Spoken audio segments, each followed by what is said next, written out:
तनख्वाह जो है वो 27 से 35 हज़ार के दरमियान कर दी जाएगी। आपको फ्यूल अलाउंस दिया जाएगा जिसका हमारे पास नोटिफिकेशन है, व्हाट्सएप पे उसका सारा प्रूफ है। लेकिन जब हमारी सैलरी अब आई तो वो 18,700 आई। जो हमें इससे पहले मिल रही थी वो 20,500 मिल रही थी। यानी जो पहले दे रहे थे उसमें से भी हमें 2,000 कम कर दिए गए हैं। बजाय इसके कि हमारी तनख्वाहें बढ़ाई जाती, हमारी तनख्वाहों में कमी कर दी गई है। जबकि हमें व्हाट्सएप पे सारे इदारों की तरफ से नोटिफिकेशन हैं कि हमारी तनख्वाहें बढ़ाई गई हैं, लेकिन वो बढ़ी नहीं है। मैं तकरीबन 2 साल से कर रही हूँ एज एरिया इंचार्ज F7 में। तो मेरी यही है गुजारिश आला हुकाम से कि जिस तरह के उन्होंने वादे किए थे कि आप लोगों की सैलरी इंक्रीज़ कर दी गई है, तो काइंडली वो उस वादे को पूरा करें। जब कहा गया था कि आपकी सैलरी तकरीबन 28 से 30 हज़ार होगी, अब हुकूमत ने कम से कम जो सैलरी कर दी है ना वो 32,000 रुपये। और ये लोग अगर हमें 18,000 रुपये देते हैं और पूरा महीना तकरीबन हमसे काम लेते हैं तो ये इंतहाई ज़्यादती है। हम आपसे रिक्वेस्ट करते हैं मीडिया के तवसत से कि हमारे आला हुकाम इस पे गौर करें कि पोलियो वर्कर, आप लोगों को पता है आपका फ्रंट लाइन है, वो आपके लिए कोरोना हर काम में आपके आगे आगे होते हैं। जब आप लोग उनको उनकी जायज़ उजरत नहीं देंगे तो वो कैसे काम करेंगे या आप इस चीज़ में कैसे कामयाबी हासिल कर पाएंगे? पाकिस्तान से पोलियो कैसे ख़त्म करेंगे? मेरा नाम है और मुझे तकरीबन 1.5 साल हो गया पोलियो में काम करते हुए ना।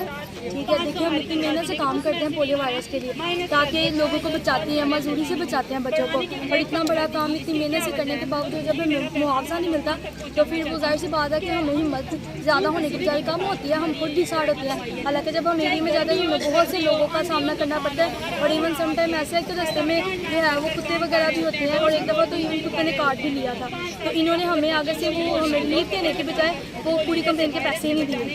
इस तरह भी किया जाता है, लेकिन फिर भी हम पूरी मेहनत से अपना काम करते हैं और फिर भी हमारे साथ ऐसा होता फिर ये नाइंसाफ़ी है।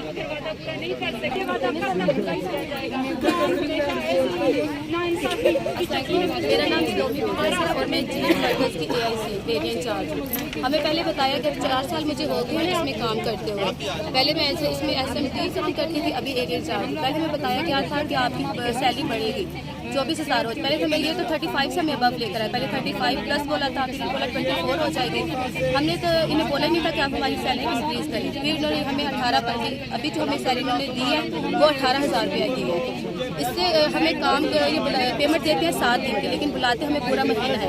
कभी इस काम के लिए, कभी इस काम के लिए। जब भी कभी हमारा नो टीम निकलता है, ये नहीं बताते कि इस एरिया में से निकला, इस जगह में से निकला है, ये बस कहते हैं नो टीम निकला। हमें पता है हमारी जो वर्कर्स हैं वो पूरी ईमानदारी से काम करते हैं। अगर हम सुबह अपने बच्चों को छोड़कर आते हैं घर पे, हमें पता होता है हमने अपने बच्चों को हलाल करके खिलाना है, हम आराम करके अपने बच्चों को नहीं खिलाते। लेकिन उन्होंने हमारे साथ अच्छा नहीं किया, हमें कहते कुछ है और देते हमें कुछ है। अभी तो प्राइवेट हो या गवर्नमेंट अदालत ऐलान हुआ है कि 32,000 पर जो एम्प्लॉय उसकी सैलरी होनी चाहिए, लेकिन ये हमें 18,000 रुपये इन्होंने भेजी है। ये हमें किस मेहनत की सजा इन्होंने दी हुई है, हमें उजरत दी हुई है। तो हमने तो पूरा महीना काम किया, ये तो सिर्फ हमें 18,000 रुपये दिया, हमारे एक दिन का भी खर्चा नहीं बनता।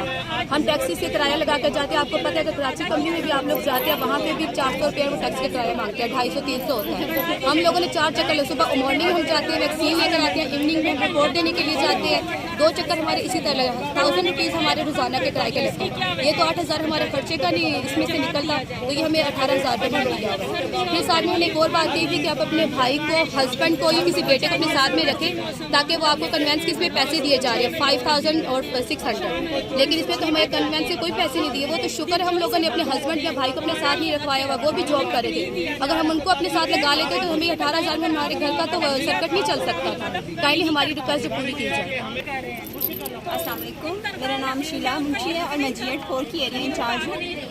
जी मुझे 9 साल हो गए हैं यहाँ पे कंप्लेन करते हुए, लेकिन हमें यहाँ पे कोई भी बेनिफिट नहीं है, ना तो हमें परमानेंट किया जाता है और बजाय परमानेंट करने के हमारे लिए कुछ बेहतर सोचने के हमें हर बात पे रिप्लेस करने की धमकी दी जाती है। सुबह से लेकर शाम तक, यानी कि सुबह 7 बजे से लेकर शाम 6:30-7 बजे तक हम लोग ड्यूटी करते हैं और इसके बावजूद भी हम लोगों को हर बात पे रिप्लेस करने की धमकियाँ दी जाती हैं। और हमारी टीमें बेचारी हमारे साथ 8 बजे, 9 बजे, 7 बजे, अगर बच्चा कहीं से आ रहा है 5 बजे भी वो आ रहे हैं तो हमारी टीम जाकर उस बच्चे को अन्य को कवर करने जाती है। इसके बावजूद भी हमें कहा जाता है कि आपकी टीमें काम अच्छा नहीं करती, आप लोग एरिया पे फोकस नहीं करते, आप लोग अन्य पे फोकस नहीं करते। और हमारे लिए स्वीप एक्टिविटी का भी ये काम 8वें दिन का होता है, लेकिन जो हमारी सैलरी है वो सिर्फ हमें 7 दिनों की मिलती है। और काम हम पूरा महीना करते हैं। कभी हमारे को प्लान जो है वो हमने खुद से रेडी करने होते हैं और हमने खुद से ही जो है रूट मैप रेडी करने होते हैं, ताकि हम टीमों को बाकायदा उसको एक एक पॉइंट मेंशन करके देते हैं, आपने यहाँ से काम करना है और यहाँ तक आपने काम करना है। हम इतनी डिटेल से इनको सारी चीज़ें बताते हैं और हमारे UCMO साहब ये सब कुछ हम इनको हर एक चीज़ इतनी तफसील से इनके सामने रख के देते हैं। लेकिन अगर हमारे से अगर 1% भी गलती हो जाती है तो उसमें हमें रिप्लेसमेंट की बात सुनाई जाती है, जी आप लोग काम अच्छा नहीं करते, आपको रिप्लेस कर दिया जाएगा। ये हमारे साथ नाइंसाफ़ी है।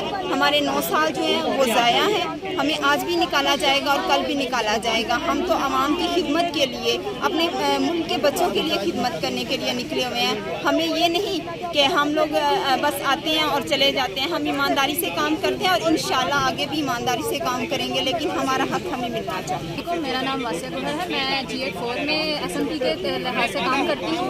और इन लोगों ने हमें ये कहा था कि हम लोग आपकी सैलरियाँ बढ़ा रहे हैं, लेकिन इन्होंने अभी तक हमारी सैलरियाँ नहीं बढ़ाई। तो लिहाजा इनसे अपील की जाती है कि हम लोग जितनी मेहनत करती हैं उतने ही हमें आगे सिला भी मिलना चाहिए। इनको ऐसा हमारे साथ नहीं करना चाहिए। अगर हम लोग घर से निकलते हैं तो ज़ाहिर सी बात है मेहनत करते हैं, और इन्होंने हमें कहा था कि सैलरियाँ ज़्यादा हुई हैं, लेकिन हमारी सैलरियाँ नहीं बढ़ी। या तो ये हमारी सैलरियाँ ज़्यादा ना करते, ये हमसे बात ना करते, और अगर इन्होंने ये बात की है तो इस बात पर पूरा उतरें।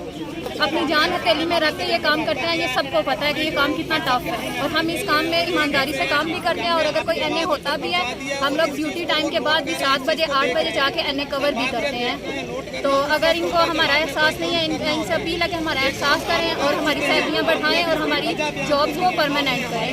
अस्सलाम वालेकुम, मेरा नाम निमरा शमला जवान है और मैं G8 4 में SMTs के तौर पे काम कर रही हूँ। और मैं एक स्टूडेंट भी हूँ। अगर हमारे अहद पूरे नहीं कर सकते तो अहद किया भी ना करें। मुसलमान होने के नाते हमें कुरान मजीद में कहा गया कि अहद जो करते हैं वो पूरा किया जाए। एक मुसलमान होने के नाते ये हमारे साथ अहद पूरे करें, जो हमारे साथ अपीलें इन्होंने की हैं वो भी हमारी काइंडली पूरी करें। कोई शौक से काम बाहर नहीं जाते। इस गर्मी में हम लोग काम करते हैं एक बच्चे के लिए। एक बच्चा अगर घर पे ना, हम 100 दफ़ा उसके घर चक्कर लगाते हैं। वो हमें पता होता है, वो हमें और हमारे अल्लाह ताला को पता होता है कि हम लोग किस तरह वो काम कर रहे हैं। काइंडली हमारी अपीलें पूरी की जाए, हमारी तनख्वाह की जो हमारे साथ अहद किया वो हमारे साथ पूरा करें। Thank you.